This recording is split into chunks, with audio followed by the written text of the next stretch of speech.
In a moment, remember some times when you felt totally motivated.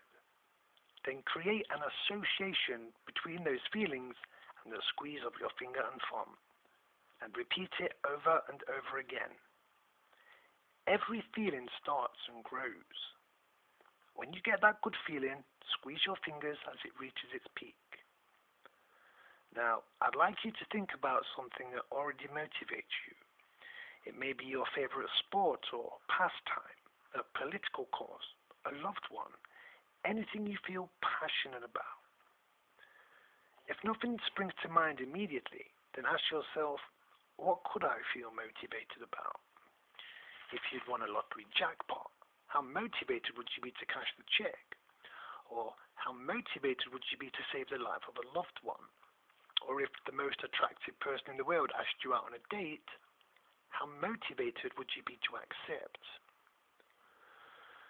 Visualize whatever it is that motivates you now.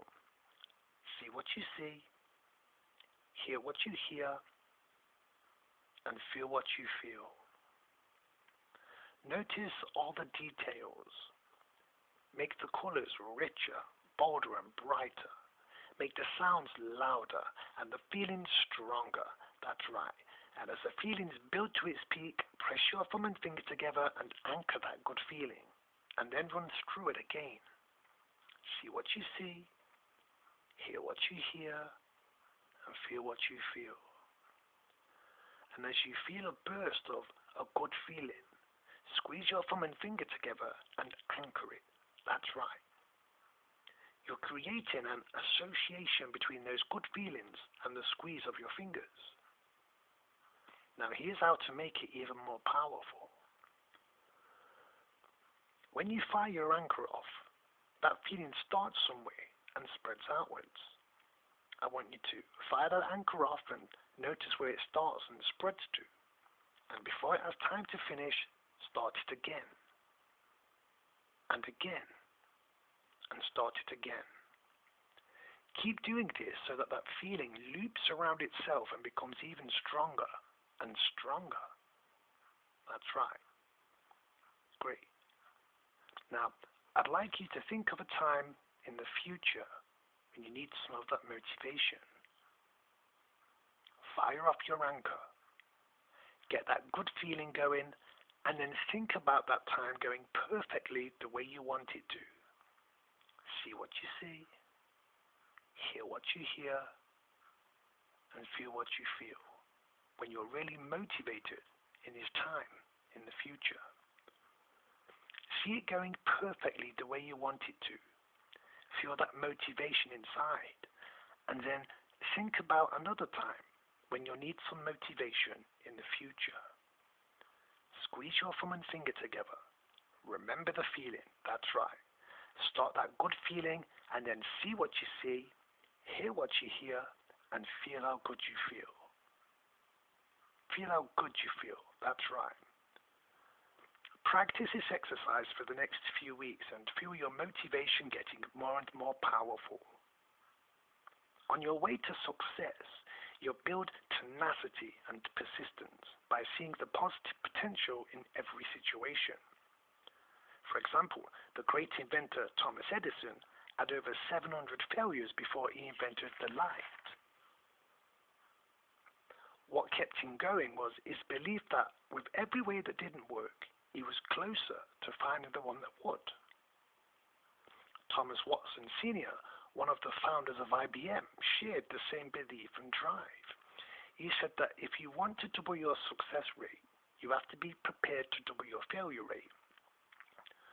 All of the world's greatest achievers learn that the secret of success is to overcome challenges and to keep going until you succeed. Highly motivated people have a more positive outlook on life. I don't mean that they simply pretend everything's wonderful, even when it isn't. The key to really powerful motivation is to ask the right questions. Some people ask questions like, why does it always go wrong? Or why am I stuck? These questions presuppose failure. They focus on the negative. However, high achievers ask questions that presuppose success, like, how am I going to most easily solve this problem? Or how am I going to use this situation to move closer to my goals? These questions direct your attention to the positive potential of a situation, and the more you look, the more you find. Every situation can be seen in many different ways. There's no fixed meaning to anything in life, only the meaning that we bring to it. Seeing the positive potential in life becomes a self-perpetuating cycle, as one achievement leads to another. You build up a habit of positivity so that you automatically find the richness and abundance in life and the potential for achievement and gratitude every day. Every morning ask yourself, how am I going to move more easily toward my chosen goals today? Or who or what will help me succeed today? Or what or who could make me feel empowered and appreciated today? Throughout the day, whenever you hear a negative judgment or a negative question, reframe it in positive terms with a question like, how will this assist me to achieve my goals today? Or what can this teach me that will be useful on my journey to success? These questions continually focus you on the path of achievement. The next point may seem simple, but it's worth repeating. Take action every day. Do something that moves you towards your goals. It may seem a bit obvious, but too many people plan their success. They dream of success, but they never get started. It's very important to get into action today and every day. Do at least one thing that's part of making your dreams come true. As General Patton said, a good plan, valiantly executed right now, is far better than a perfect plan executed next week. If you have to knock down a wall, it won't fall over if you just push at it. But however big, the wall can be dismantled one brick at a time.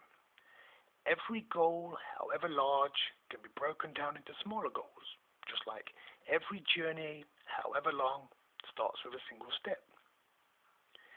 Each day, make sure you take at least one more step towards your success.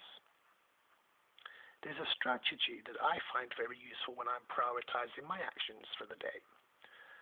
I look at the list of tasks that I want to achieve that day, and I make a note of the least attractive one.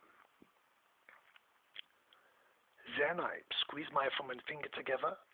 I generate a feeling of motivation. I imagine how good I'd feel when I've achieved that task, and with that feeling, I start straight away. As soon as I've done it, all the other tasks just get easier and easier. The famous plastic surgeon Maxwell Maltz found that after his operations, the self-esteem of most of his patients rose dramatically.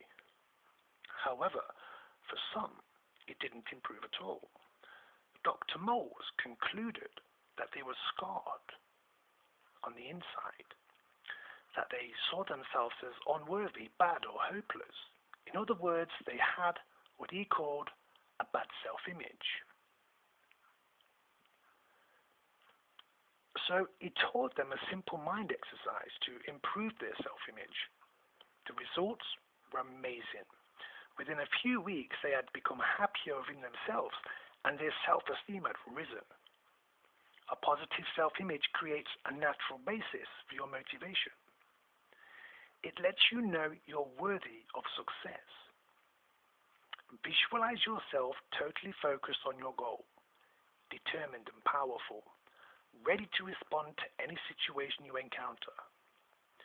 If you don't know exactly how you'd look, then ask yourself, what would I look like when I'm totally motivated?